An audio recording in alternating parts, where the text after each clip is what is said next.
185,000 soldiers could not defeat this one angel.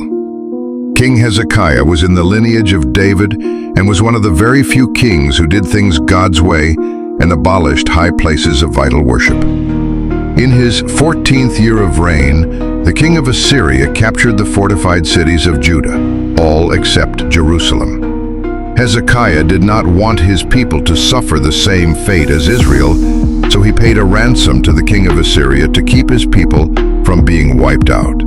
He even used the gold from the temple. It did not satisfy the king of Assyria, who then threatened to come take Jerusalem with brute force, taunting Hezekiah, saying that his God could not deliver. So Hezekiah cried out to God, "It is true, Lord, that the Assyrian kings have laid waste to these nations and their lands.